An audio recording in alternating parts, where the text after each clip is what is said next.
Hi everybody. So after covering leukemia, where I discussed things from both perspective of UGs and PGs, I wanted to cover something from the perspective of PGs purely, especially for the exam going PGs. WHO classification of tumors of nose and nasopharynx comes under the head and neck classification, right? And that has undergone changes in the 2022 year, which is the fifth edition. So most of the entities are of the same fourth edition, but some of the provisional entities have now been recognized. One more important thing is all of these entities now have an essential diagnostic criteria, much like any other classification that has come after the 2020s. FGTs or MGTs, all of them are now going to have essential diagnostic criteria. Some morphological, some of them might even have IHC or molecular ones. Usually those come under the desirable diagnostic criteria, so that is an important point to remember. So this is the fifth edition 2022 classification, the latest classification of head and neck tumors, may say, tumors of nose and nasopharynx. Because it would have been a very long video and I wanted to keep it short and easy to see and revise or make notes off of, I have made it into two videos.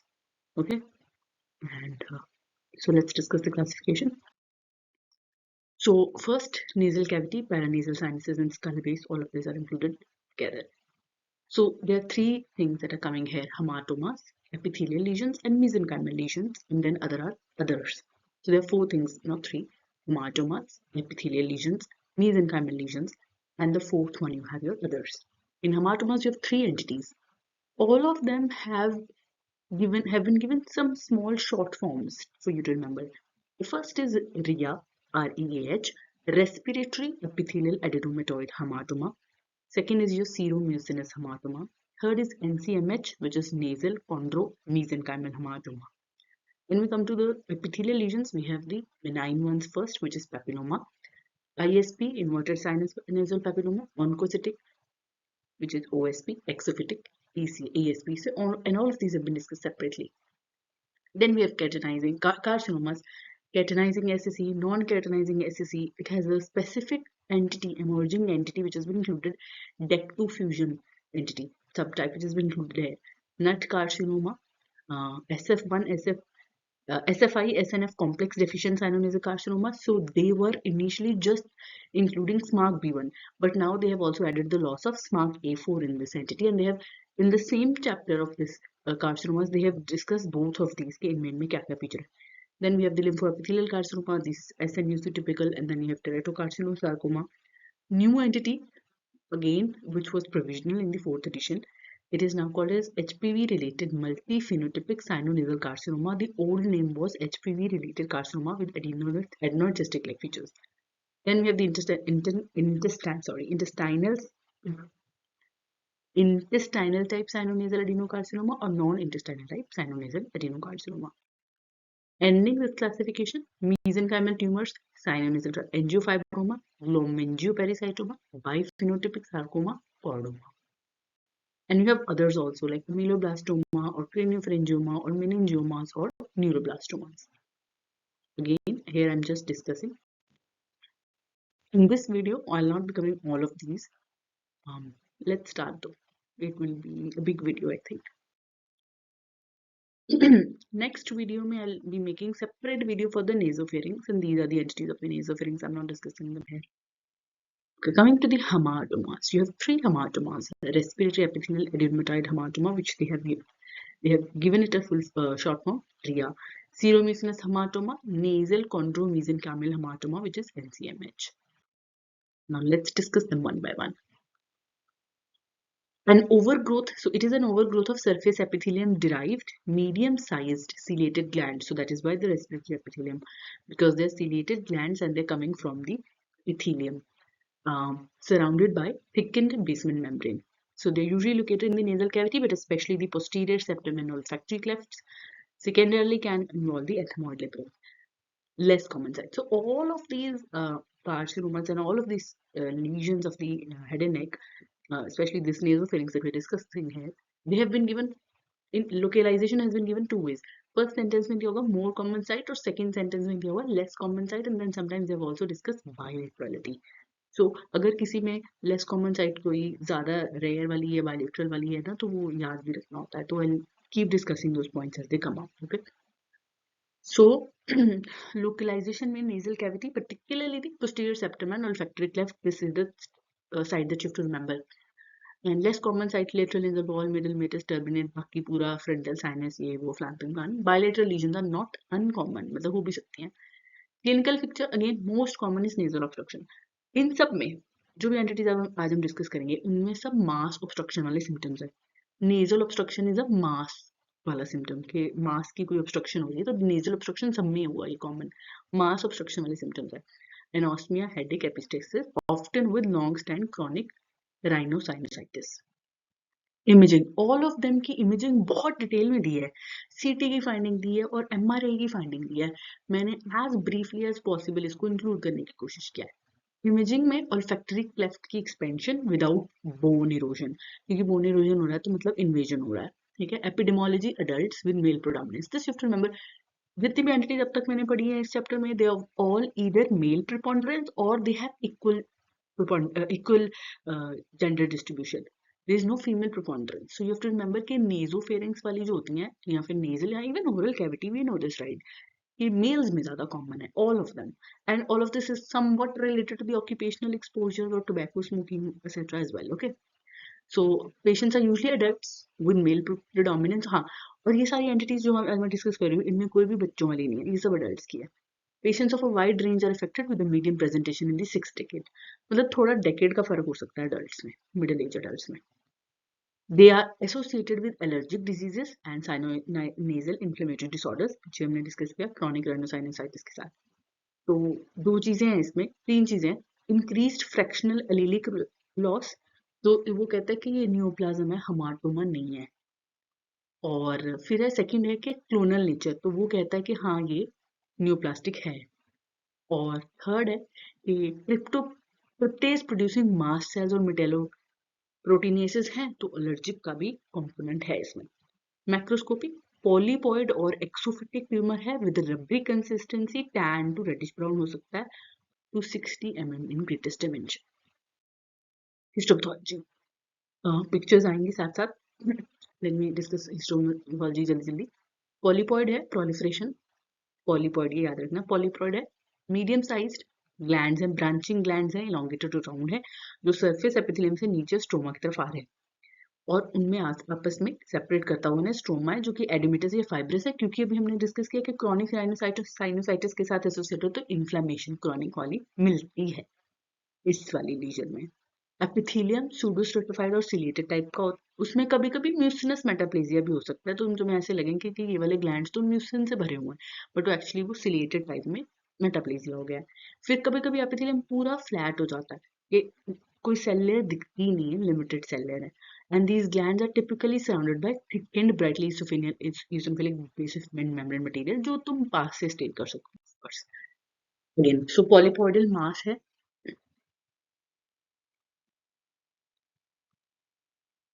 सो ये तुम्हारा epithelium है और जो कि नीचे की तरफ इससे ग्लैंड्स निकल निकल के आ रहे हैं।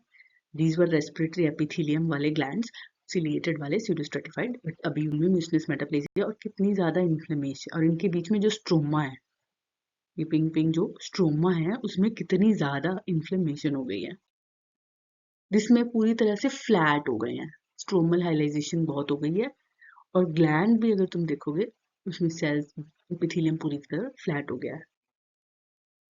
अगेन इसमें म्यूसिनस मेटाप्लेजिया हुआ है और अंदर आपको क्रॉनिक इन्फ्लेमेशन स्ट्रोमा के अंदर मिल रही है। There can be limited proliferation of small seromucinous glands or budding in between or budding from the end of typical glands. In large numbers, they may produce a hematoma with combined features of RHEA and हमारी जो next entity है seromucinous hematoma. Associate finding है hyperplasia या metaplasia of the epithelium in a background of chronic rhinosinusitis and polyps. Isolated भी हो सकता है, पर कभी कभी inverted SNP और solitary fibrous tumor के साथ associated भी ये रहता है, जिसमें कभी कभी इनमें in between these large glands you can see smaller seromucinous glands as well, छोटे छोटे glands भी इनमें मिल जाते हैं बीच में कभी कभी।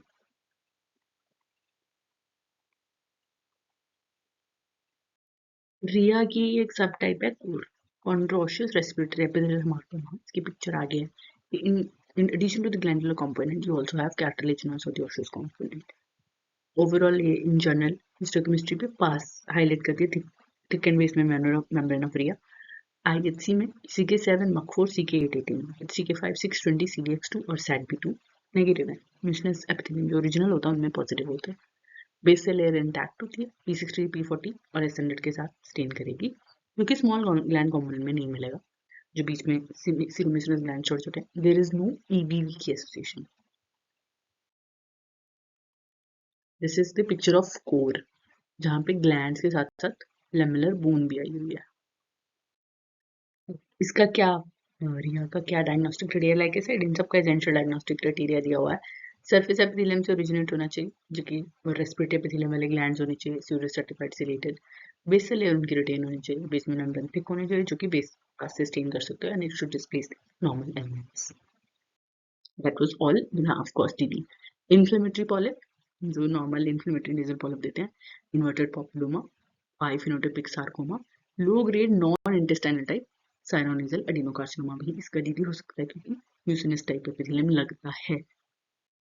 Okay, next entity, seromucinous hamartoma. It's a benign proliferation of small eosinophilic glands arising in the sinonasal tract. Site again same. इसमें सेम साइट है posterior nasal septum और nasopharynx. Most common symptom again वही वाले symptom है. इसमें बस एक symptom add हुआ है purulent rhinorrhea. बाकी mass obstruction वाले symptom है. इसमें nasal obstruction भी है, epistaxis भी है, उसमें भी था. इसमें purulent rhinorrhea है. एंडोस्कोपिकली पैपुलोमेटस लीजन आपको दिख जाएगी. कभी कभी INP साथ में होंगे और वेल डिफाइंड होमोजेनस आपको CT पे और MRI पे दिखेगा. रेयर है काफी. फीमेल और मेल की सेम जेंडर डिस्ट्रीब्यूशन है. वाइड एज रेंज है 11 to 86 ईयर्स. इटियोलॉजी अननोन है फिर इसमें EGFR और ZNF267 पे जीन फ्यूजन है. फिर एंड्रोजन रिसेप्टर का भी इनएक्टिवेशन का जो एक्स क्रोमोसोम का इनएक्टिवेशन हो जाता है उसका भी रोल है. फिर increase mutation rate mainly in heteroplasmy mitochondrial DNA में भी देखा गया है. All of these were indicating that either it is neoplastic or it is benign. I don't think you have to remember all of the etiologies because etiologies भी बहुत detail में दी हुई हैं. But इस fusion you must remember कि EGFR और ZNF26 का fusion है.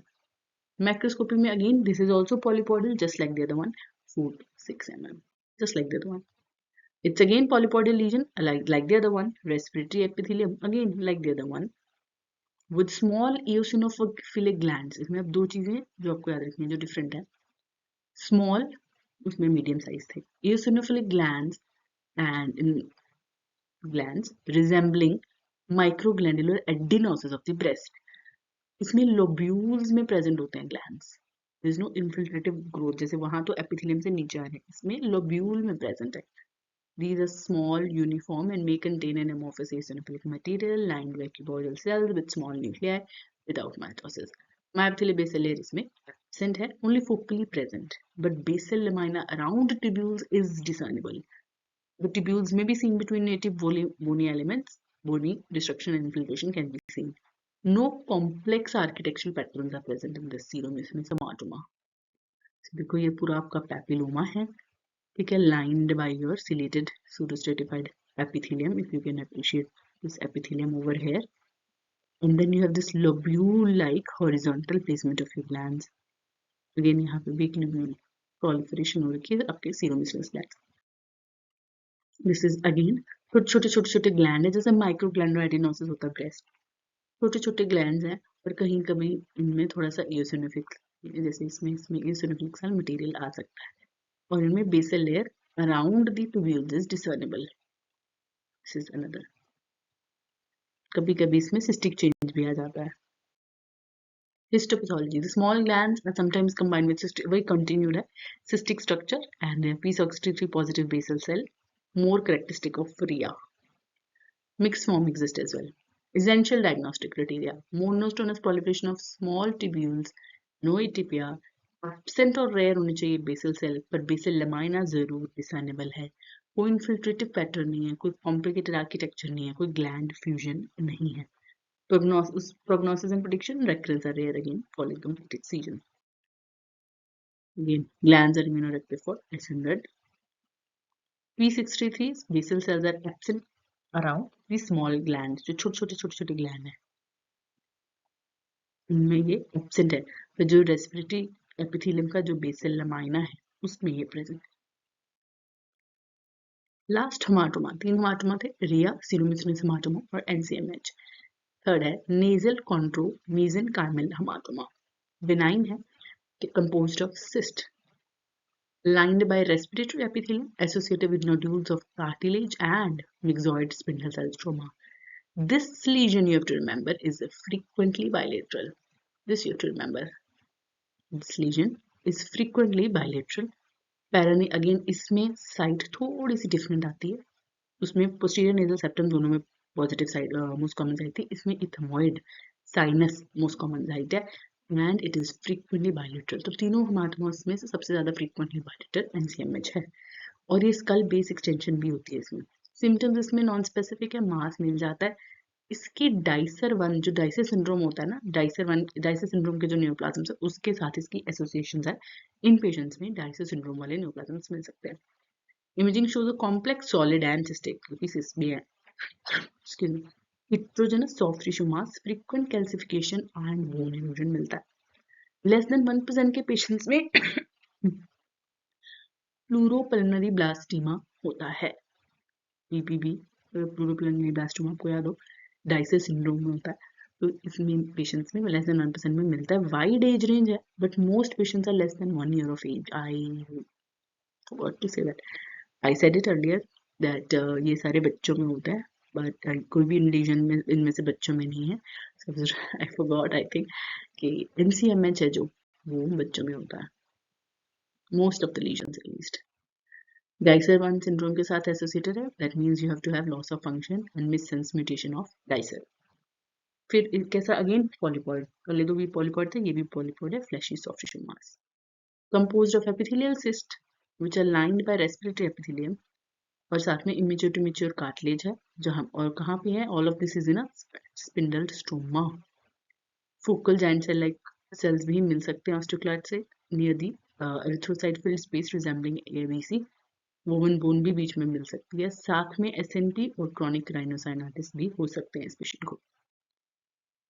प्रिमिटिव मेसेनकाइमल विद एसोसिएटेड कहीं पे कार्टिलेज है। लो पावर, इतनी लो पावर पे तो हम अप्रिशिएट नहीं कर पा रहे, but this was the only picture that was given. IHC cartilage is highlighted with the S100 or SOX9, while SMA will highlight your myofibroblast, smooth muscle actin. Or when NCMH is diagnosed, you have to give the DISEC का genetic testing patient को advise करनी पड़ेगी, कुछ दूसरे neoplasms मिल सकते हैं। Cyst lined by respiratory epithelium associated with nodules of immature to mature cartilage, bland spindle cell stroma. Epithelium, फिर mesenchymal component और फिर nasal chondro mesenchymal hematoma or spindle stroma. Again, desirable है if you can prove that the patient has DISEC mutation. Local recurrence हो सकती है अगर incomplete excision है, rarely malignant transformation भी इसकी हुई है। Differential sinonasal tract के हेमाटोमास जो भी सारे हमने डिस्कस किए, sinonasal के sarcomas and embryonal rhabdomyosarcoma जो कि डाइसर 1 सिंड्रोम में मिल सकता है। ओके, तो हमने पहले वाली एंटिटीज डिस्कस कर ली हैं, haematomas. Next we are coming to the respiratory epithelial lesions जिसमें हमारे पैपिलोमास आते हैं, काफी सारे कार्सिनोमास हैं। सबसे पहले साइनोनेजल पैपिलोमास, इन्वर्टेड ऑन्कोसिटिक और एक्सोफिटिक टाइप। सबसे पहले आईएसपी, इन सबको शॉर्ट फॉर्म दी हुई है WHO ने। बेनाइन है, ectodermally derived sinonasal epithelium showing inverted, नाम में ही है, नॉन डिस्ट्रक्टिव ग्रोथ। इसकी साइट क्या है, लिटरल नेजल कैविटी और पैरानेजल साइनसेस, और कौन सा, mostly ethmoid sinus, sorry ethmoid sinus most common है साइनसेस में। फिर रेयर साइट लेक्राइमल से सैक या मिडल ईयर नेजोफेरिंक्स या फेरिंक्स हो सकता है। Unilateral nasal obstruction, rhinorrhoea, epistaxis, facial pain, sinus pressure, headache in ऑस्टियोमेटोफोरा, a mass centered around the middle meatus, often with bone remodeling. Images is not definitive for it, पर इसमें origin from the lateral wall very clearly दिख जाता है आपको। CT पे focal ऑस्टाइटिस दिख जाएगा, lobulated shape दिख जाएगी, और फिर कुछ हाई एडीसी वैल्यू दिखती है in keeping with fact that it is a benign disease MRI पे। तो सीटी और एमआरआई की ऐसे थोड़ी डिटेल में दी हुई है, if you can remember it that's great. Epidemiology, it comprises of 47 to 73% of all SNPs. Although it is the most common type of SP, it is still relatively uncommon overall. And it is higher in Caucasians as compared to Asian, and it occurs in older age, 6 decade. Marked male preponderance, marked male predilection. All of these, like I discussed earlier, have male preponderance. ISP की etiology क्या है? Various occupational industrial exposure, that's why male etiology है.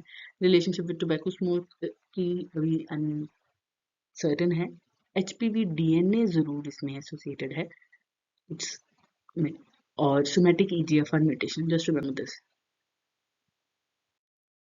Pathogenesis, again EGFR की mutation exon 19 और 20, और फिर HPV वाला है उसमें लो रिस्क HPV, E6 और E7 के ट्रांसक्रिप्ट्स हमें पता है प्रोटीन के। मेलिग्नेंट प्रोग्रेशन भी हो सकता है अगर डिलीटेरियस P53 या CDKN के अल्टरेशन है। It is also polypoidal, SNP है तो पॉलीपॉइडल है with convoluted cerebriform surface and broad attachment with the underlying mucosa, सिर्फ स्टॉक से नहीं associated. A non invasive epithelial neoplasm with predominantly endophytic growth. Tumors are composed of nests or ribbons of hyperplastic immature squamous epithelium. पिछली तीनों में respiratory epithelium था pseudostratified ciliated, इनमें इस अब जो हम एपिथेलियल लीजन डिस्कस कर रहे हैं इस वाली जो एपिथेलियल लीजन है पेपिलोमास में स्क्वेमस एपिथेलियम है within the oedematous hypocellular stroma. Nests are surrounded with an intact basement membrane. Prominent transmigrating intraepithelial neutrophilic inflammation is characteristic. Scattered and mixed ciliated और mucinous columnar cells may be present और irritation हो सकती है squamous tissue की. Low risk जो low risk HPV associated ISP है उनमें polycytic like change आ जाएगी, clear cell change आएगी, binucleation varicoid growth. कभी कभी कुछ में ISP और oncocytic वाले SP के features combine भी हो जाते हैं. Epithelial dysplasia अनकॉमन है बट मिल सकता है. Keratinizing epithelial dysplasia ये non keratinizing epithelial dysplasia. The main differential of ISP is NKSCC. Although दोनों में endophytic growth है but NKSCC predominantly हमें पता भी SCC is mostly exophytic growth pattern होता है उसमें. और जो non keratinizing वाला है especially SCC उसमें baseloid appearance होती है frequently, conspicuous scale malignant और atypical mitosis भी मिलेगा और उसमें ऐसे कोई न्यूट्रोफिलिक इन्फ्लेमेशन नहीं मिलेगी. और इसमें हाई रिस्क एचपीवी आप एचपीवी E6 और E7 की जो ट्रांसक्रिप्ट है वो RNA फिश पे तुम देख सकते हो हाई रिस्क एचपीवी के लिए पॉजिटिव आती हैं. ISP is consistently negative for high risk HPV की transcripts. Essential diagnostic criteria predominantly endophytic. SCC जो इसका डिफरेंशियल है वो एक्सोफिटिक है, non destructive growth, ribbons or nest of hyperplastic immature squamous epithelium, transmigrating intraepithelial neutrophilic inflammation भी मिलती है ISP में. Let's see. तो स्टेजिंग इसमें TNM स्टेजिंग है. मोस्ट ऑफ द जो CNS के ट्यूमर्स हैं, सॉरी हेड एंड नेक के जो ट्यूमर्स हैं इनमें सब पे TNM क्लासिफिकेशन है like for that of every other organ. But इस पे एक एडिशनल स्टेजिंग सिस्टम है सिर्फ इसी में, crouch staging system. T1 to T4 classifiers होते हैं लोकेशन के साइज पे, ट्यूमर के एक्सटेंट के साइज पे और कुछ मेलिग्नेंसी तो नहीं है उसके बेसिस पे they give the staging. Recurrence rate variable है पर प्रोग्नोस्टिक फैक्टर क्या है? Surgical approach. Recurrence rate higher अगर नॉन एंडोस्कोपिक टेक्निक यूज की है और लोकेशन के हिसाब से हाइयर रेकरेंस रेट है for frontal and anterior maxillary sinus का अगर ट्यूमर है, और अगर हाइयर क्राउच स्टेज है फॉर T3 रेकरेंस रेट ज्यादा है versus tumours. The vast majority of ISP-associated sinonasal carcinomas are keratinizing or non-keratinizing. Although ISP मतलब ISP से होने वाले carcinomas पर इनमें दूसरे तरह के भी हो जाते हैं, डिफरेंशिएटर भी हो जाते हैं. सो बेसिकली जैसे कि ISP से आपको साइनोइडल कार्सिनोमास भी हो सकते हैं, केराटिनाइजिंग भी हो सकता है, नॉन केराटिनाइजिंग भी हो सकता है और इनसे इवन एडिनोस्क्वेमस भी हो सकता है. और इस मेलिग्नेंट प्रोग्रेशन में सिगरेट स्मोकिंग एक इम्पॉर्टेंट रिस्क फैक्टर है, also low risk HPV infection भी. इसकी इन्वर्टेड टाइप या पिक्चर्स देख लेते हैं। ये gross image of the cut surface showing visibly endophytic. देखो पैपिलोमा वाला जो सारा एंडोफिटिक है, अंदर की तरफ है सारे। एंडोफिटिक टैन नेस्ट्स और ribbons within the pale oedematous stroma. वही चीज दिख रही है कट सेक्शन पे, आपका एंडोफिटिक पैपिलोमा है और ये आपका बैकग्राउंड में पेल पिंक वाला एसिनोफिलिक स्टोमा है।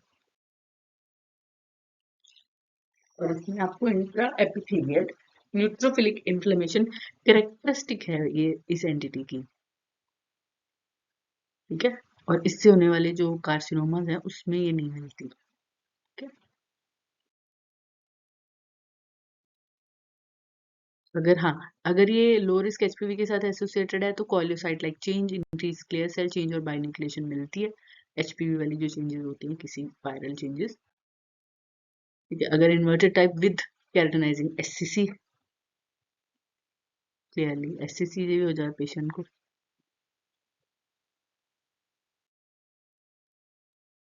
ये सिर्फ डिस्प्लेजिया है, इन्वेजन नहीं है, सिर्फ बेसमेंट मेम्ब्रेन का ब्रीच वेरी क्लियरली नहीं है, तो और एपिथेलियम अलग अलग दिख रहा है।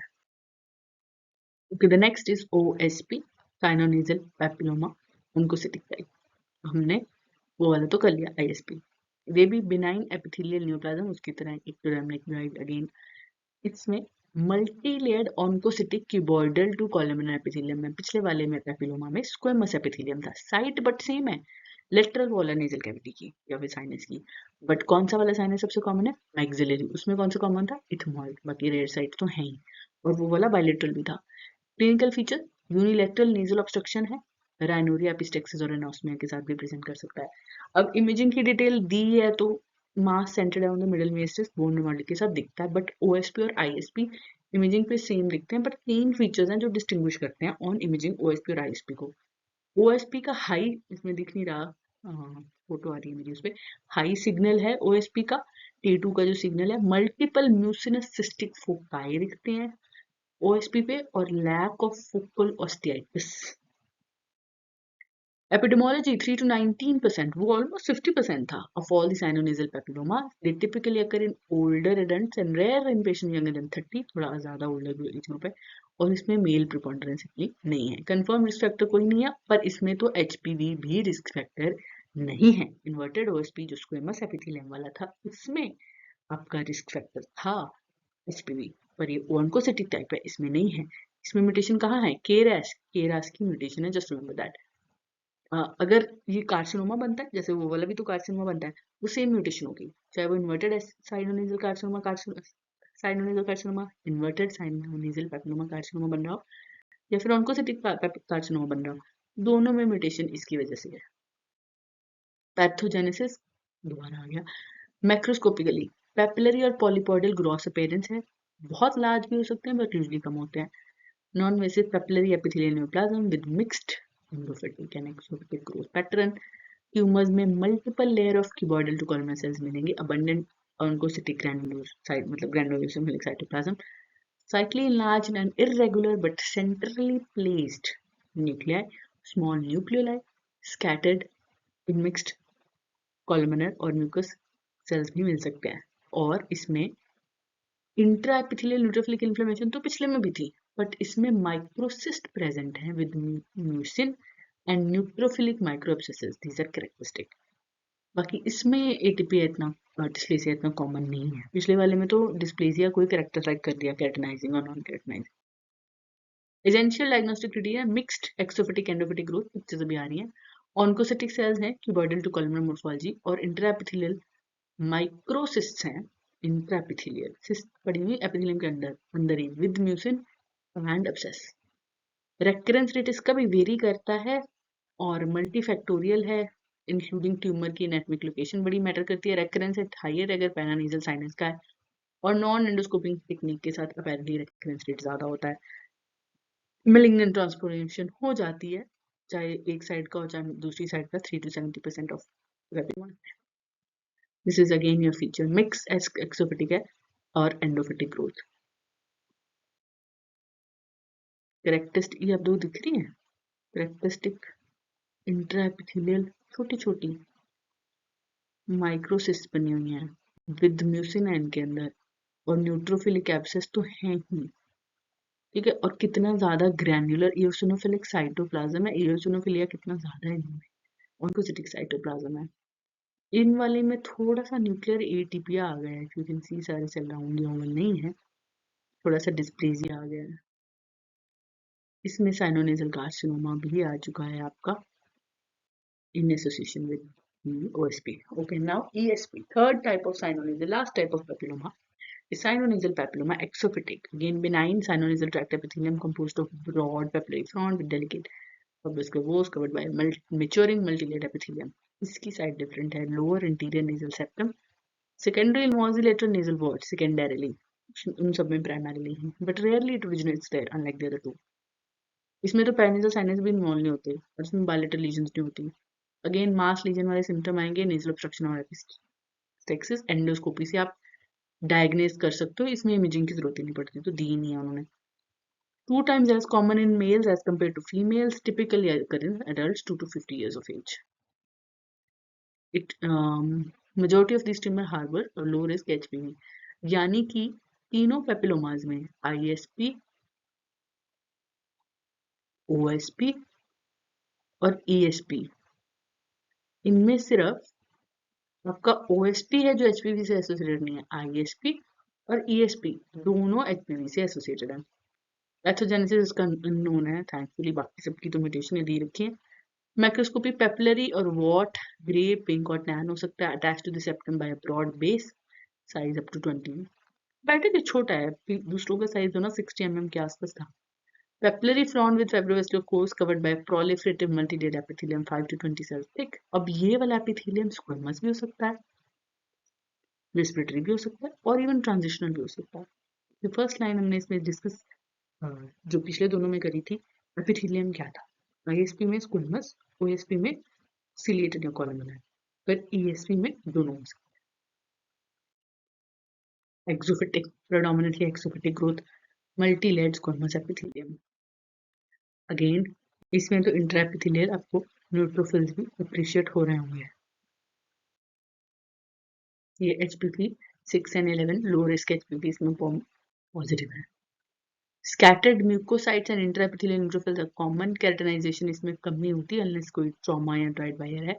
माइटोसिस कम है, एटिपिकल नहीं होता, बहुत कम इन्फ्लेमेशन स्टोमा में, एपिथेलियम में तो है। Malignant change भी इसमें रह रहा है। Essential diagnostic area, proliferative exophytic papillary growth, multi-layered sinonasal type epithelium, कोई डिस्प्लेजिया, कुछ इन्वर्टेड या डिस्ट्रक्टिव ग्रोथ नहीं होती। लोकल रेकरेंस रेट है अगर एक्सीजन अच्छी नहीं थी, malignant ट्रांसफॉर्मेशन रह रहा है।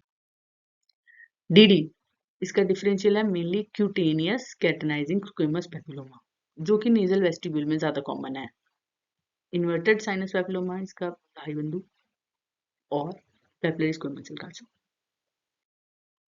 अब आगे स्क्वेमस सेल कार्सिनोमा, कैटनाइजिंग और नॉन कैटनाइजिंग, फिर नट कार्सिनोमा, फिर स्मार्क वाले, स्मार्क A1 डेफिशिएंट या B1 डेफिशिएंट, फिर लिम्फोएपिथेलियल कार्सिनोमा। इस वीडियो में मैं स्मार्क वाली एंटिटी तक ही डिस्कस करूंगी, because I feel like this is going to be long video, तो I don't want it to be too boring and you to feel like देखो ही मत, है ना, but you have to see, this is important. Okay, keratinizing SCC, epithelial malignancy originating from surface epithelium with squamous differentiation and keratin production, जैसे बाकी SCC का होता है, जैसे ओरल कैविटी केसेस है, पेपिलरी, वेरिकोस, स्पिंडल, कैंथोलिटिक, एडिनोस्क्वेमस, कार्सिनोमा क्यूनेटम, सब इसकी सब टाइप्स हैं। मैक्सिलरी एंटर में, lateral nasal wall, sphenoid sinuses में मोस्ट कॉमनली इफेक्टेड। बाकी नेजल सेप्टम वाली साइड लेस कॉमन हो गई। बिनाइन एंटिटीज में नेजल सेप्टम काफी कॉमन था। It is the most common malignancy of the nasal vestibule. Non-specific nasal obstruction, facial pain, puffiness, epistaxis के features हैं। बाकी लोकल एक्सटेंशन को ग्रो करता है, इन्फिल्ट्रेट करता है नेबरिंग स्ट्रक्चर्स को। लिम्फ नोड का मेटास्टेसिस में इतना नहीं होगा। इमेजिंग पे एग्रेसिव ट्यूमर दिखेगा with poorly defined irregular to spiculated margin, bone destruction, multifocal primary mets भी मिल सकती हैं। 40 to 50% of the sinonasal malignancies हैं ये। अगेन मेल रेशियो ज्यादा है, again most of the patient adults हैं older than 50 year. Occupational hazards की वजह से यू कैन टेल कि हाँ मेल प्रिपोंडरेंस होगी ही, लॉन्ग एक्सपोजर टू निकल, Chrome, arsenic, formaldehyde, welding fume, leather dust, blues, various textile, इनमें सब मेल ज्यादा कॉमनली काम करते हैं. A clear association between cigarette smoking has been demonstrated, and sinonasal inflammation is a predisposing factor. Originate in the area of pre-existing squamous metaplasia. SCC को आने के लिए कुछ चाहिए. पेपिलोमा के साथ साथ भी हो सकता है कौन से? इन्वर्टेड पेपिलोमा, ISP, जिसमें हमने पढ़ा था कि अगर P53 या CDNK2A की म्यूटेशन होती है तो उसमें भी कार्सिनोमा हो जाता है ना. ये वही वाला कार्सिनोमा है, बट इसमें 60% केसेस में हो जाता है. 60% cases of carcinomas arise from inverted papillomas. Genetic clamps fully defined, but again P53 alteration, EGFR, then CDKN2 and KMT वाली भी है. Non-specific, similar to KSCC at other site. Infiltrative proliferation of malignant epithelial cells, squamous differentiation, glassy liaison with cytoplasm, bridges, keratin production. Well, moderately, poorly differentiated आपको पता ही है, but well वाला uncommon है. Moderately और poorly ज़्यादा है, बाकी types बताइए already. इसमें केराटिन प्रोडक्शन फ्रीक्वेंट है, एसएससी दिया हुआ है इसमें. केराटिन प्रोडक्शन वाला आईएचसी नहीं चाहिए होती है एसएससी के लिए यूजली, पर पैनसी के P406356 आप लगा सकते हो. Malignant epithelial cell with squamous differentiation, मतलब क्लियरली मैलिग्नेंट स्क्वेमस सेल मिलनी चाहिए, फिर आपको उसमें केराटिनाइजेशन भी दिख जाए. और P40 अगर कुछ लेस देन डिफरेंशिएट है तो आप लगा सकते हो. TNM क्लासिफिकेशन ही है इसमें भी, और इंसिडेंस तो कम हो रहा है पर सर्वाइवल रेट फिर भी 50% ही है, हाफ ही है.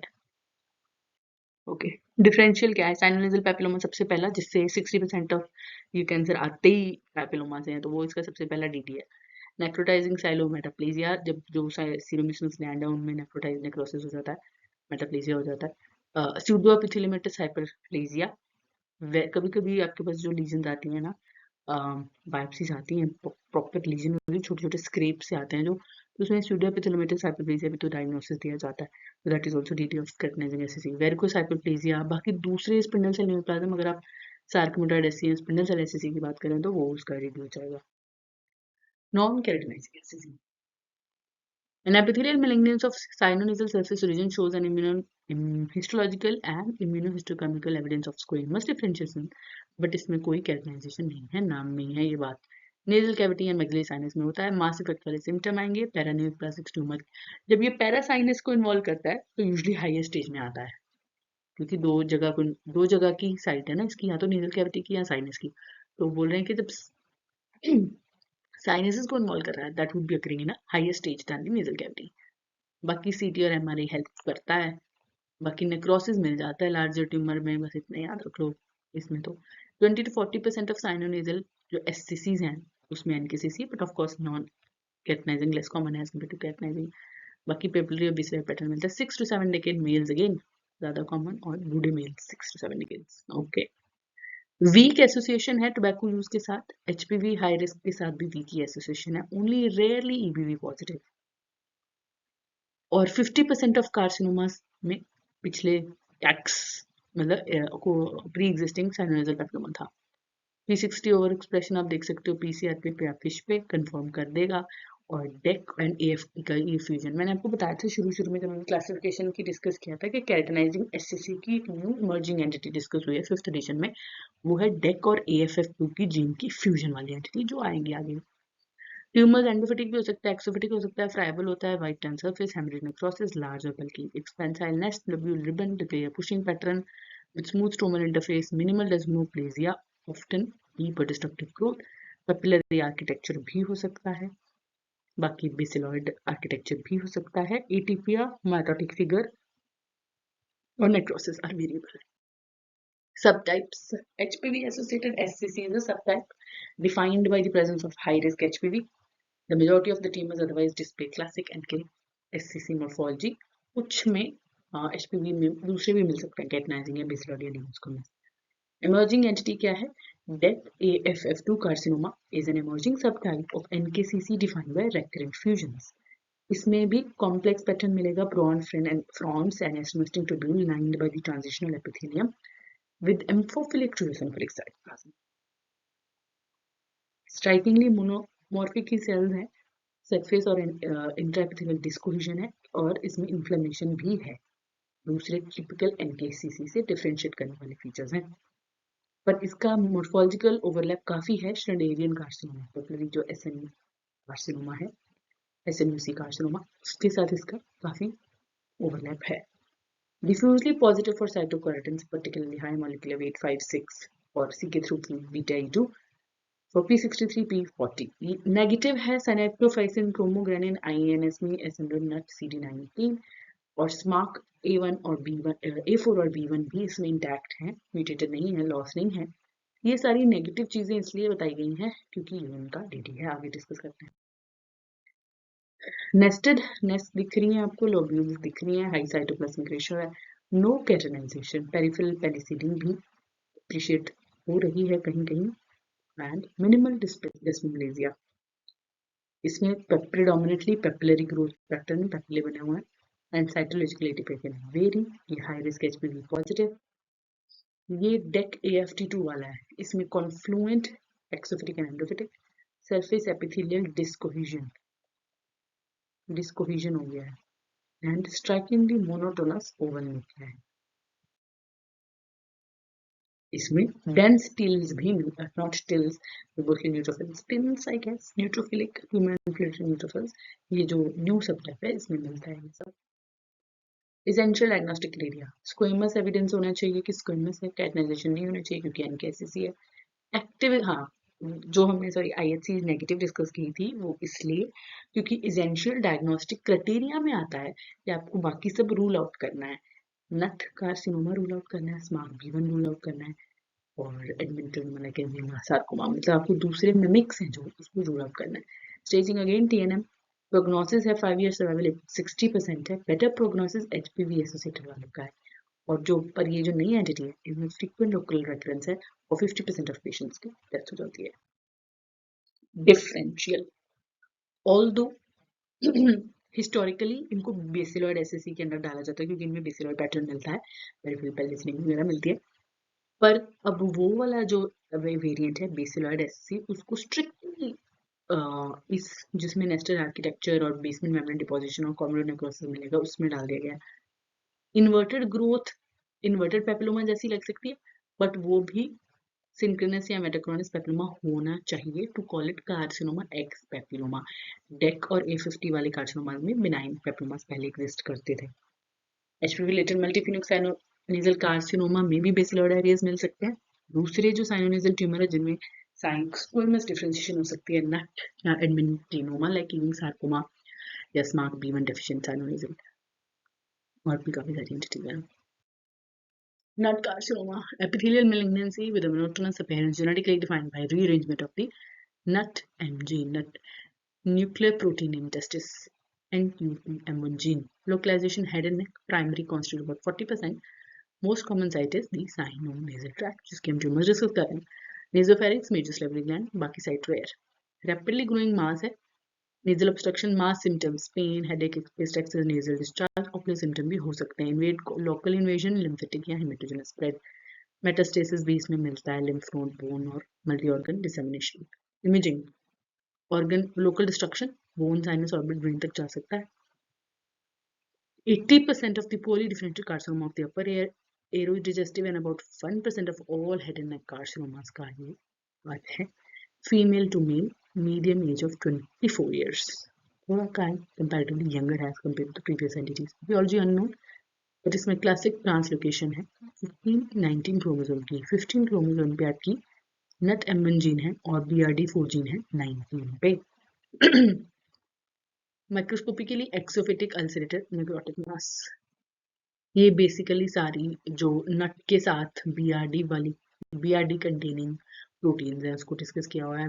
नेक्स्ट हम सीक्वेंसिंग पेपर है ये. Histologically typically show sheets and nests of small to intermediate size undifferentiated cells with a monomorphic appearance, evenly sized nuclei, irregular outlines, vesicular chromatin, prominent nuclei, cytoplasm varying from pale to eosinophilic to basal. Characteristic feature क्या है? Even spacing of cells है with separation between cells and there is no nuclear motif. Disc mitosis भी है, necrosis भी मिलता है, characteristic abrupt focal keratinization भी मिल सकता है 30% केसेस में. डिफिनिटिव ग्लैंडुलर डिफरेंशिएशन नहीं मिलता, पर अगर कभी कभी प्राइमरी और मेटास्टेटिक साइट पे मिल जाता है हिस्टोलॉजिकल फीचर्स पे सिर्फ आप नट कार्सिनोमा का डायग्नोसिस नहीं कर सकते. Positive for NUT protein specially in speckled nuclear pattern, ये इंपॉर्टेंट है याद रखना, स्पेकल्ड न्यूक्लियर पैटर्न में पॉजिटिव आता है.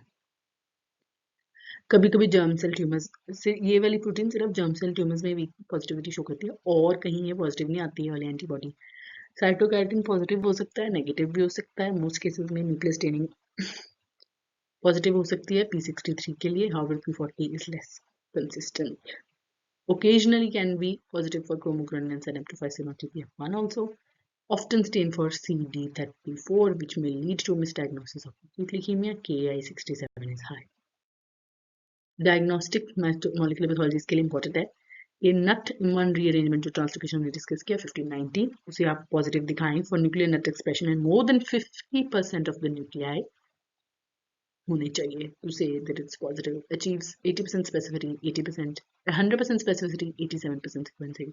बाकी जो केसेस हैं उनमें आप cytogenetic analysis, fish RTPCR generation sequencing कर सकते हो, पर आईएचसी के बेसिस पे 50% न्यूक्लियर पॉजिटिव होने चाहिए. Essential diagnostic criteria demonstration of nut में या तो तुम IHC पे या molecular के basis पे in a monotonous undifferentiated but epithelioid malignancy. ये एक मेन क्राइटेरिया है. डिजायरेबल क्राइटेरिया क्या है कि अगर आप फ्यूजन ही डेमोन्स्ट्रेट कर दो. स्टेजिंग TNM एक्सट्रीमली एग्रेसिव है, बहुत छोटा सर्वाइवल रेट है. Differential poorly differentiate carcinoma the head and neck जैसे poorly differentiate SCC, SNUC and जो हमारे स्मार्क वाले दोनों नई वाली एंटिटी, और conventional adamantinoma like Ewing sarcoma, neuroendocrine carcinoma भी. पहली जो शीट है, पहली जो इमेज है, शीट लाइक ग्रोथ पैटर्न है, round to medium size monomorphic cells with epithelial malignancy है ये. with distinct nuclei, vesicular open chromatin, glycogenated clear cytoplasm, fried egg appearance दे रहा है.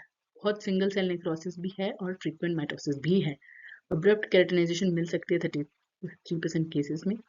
मोनोटोनस नेचर, और यहाँ पे अब्रप्ट केराटिनाइजेशन है कहीं कहीं. Keratin pearl formation along with areas of inflammation. NUT में जो नट मोनोक्लोनल एंटीबॉडी है, डिफ्यूज न्यूक्लियर स्टेनिंग है, more than 50% cells, more than 50% of nuclei है, न्यूक्लियर स्टेनिंग है इस एंटीबॉडी की. मोर देन 50% न्यूक्लियर पॉजिटिव होना चाहिए ऑन IHC. ये फिश पे दिया हुआ है ट्रांसलोकेशन BRD4 और नटवर्म का स्पिट पाथ्स. अब आती है आपकी स्मार्क डेफिशिएंट साइनोवियल कार्सिनोमा. स्मार्क B1 और A4. ये आपको याद रखना है कि A वाला 4th है और B वाला 1 है. स्मार्क B1 या INI1, ये तो आपको पहले याद होगा, स्मार्क B1 या INI1. बट अब एक और है स्मार्क A4. इनको टुगेदर बोलते हैं कॉम्प्लेक्स डेफिशिएंट कार्सिनोमास. SWI और SNF deficient carcinomas are poorly to undifferentiated malignancies defined by loss of one complex subunit, either B1 or A4, without any histology that can put it into a specific entity. Site क्या है? Paranasal sinuses, specially ethmoid. ये स्मार्क B1 के लिए. अब ना इसमें इन्होंने हर line में आपको स्मार्क B1 और स्मार्क A4 के लिए अलग अलग थोड़ा थोड़े फीचर्स दिए हैं. इथमोइड साइनस स्मार्क B1 के लिए है, और स्मार्क B1 कार्सिनोमास जो स्क्वेमस जैसे होते हैं.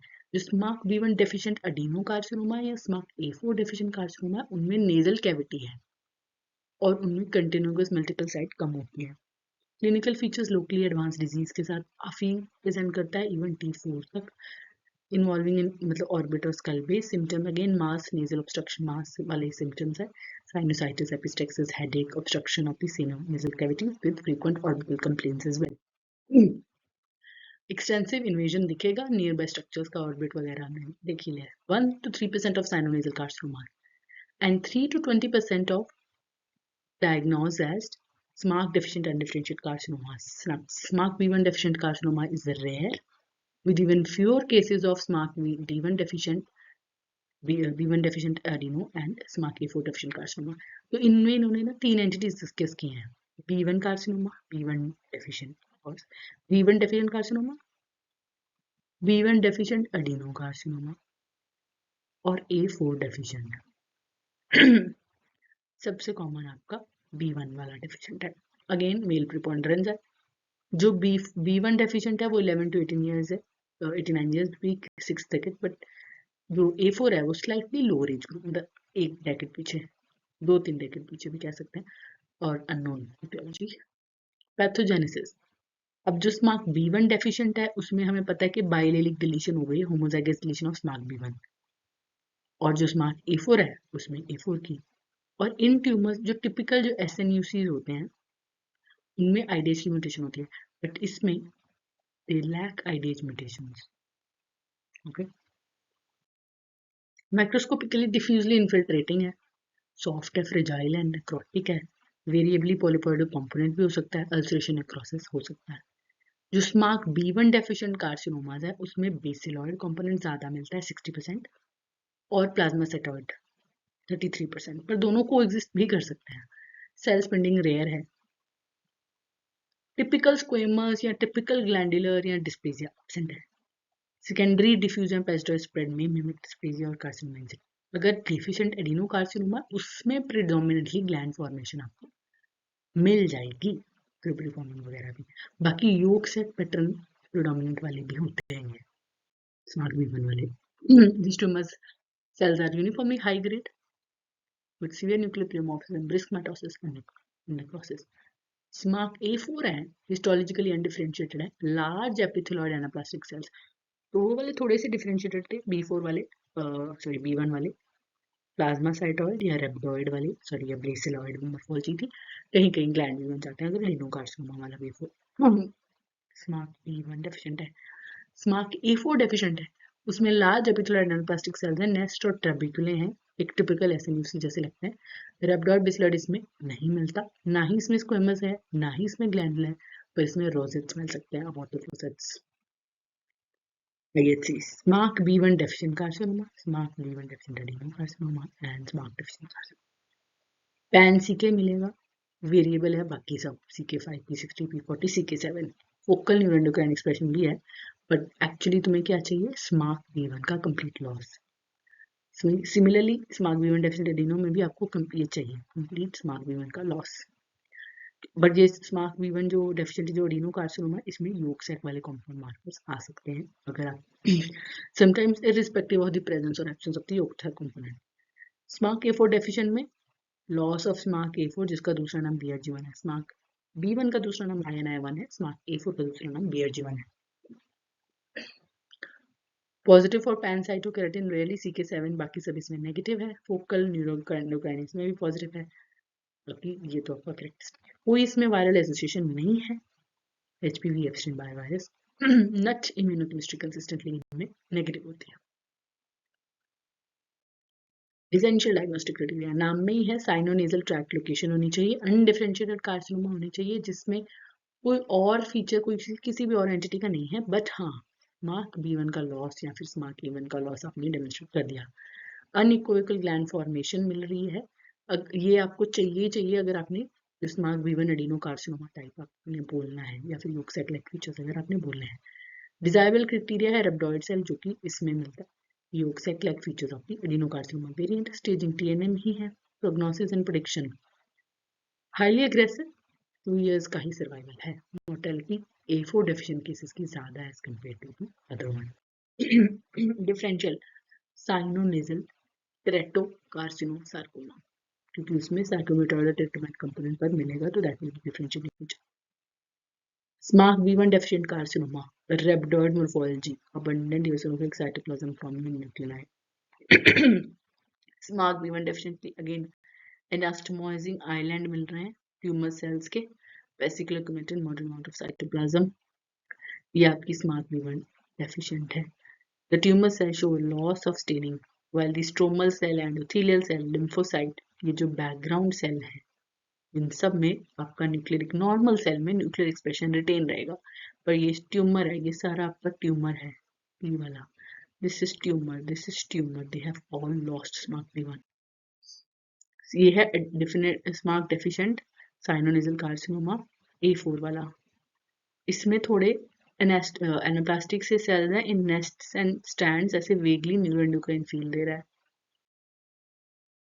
अगेन A4 डेफिशिएंट ये ट्यूमर, इनमें आपका A4 डेफिशिएंट है, पर बैकग्राउंड वाले सेल में ऑफ कोर्स अगेन सिमिलर। ये है एडिनोकार्सिनोमा, इसमें योग सैक वाला पैटर्न आपको लगता है।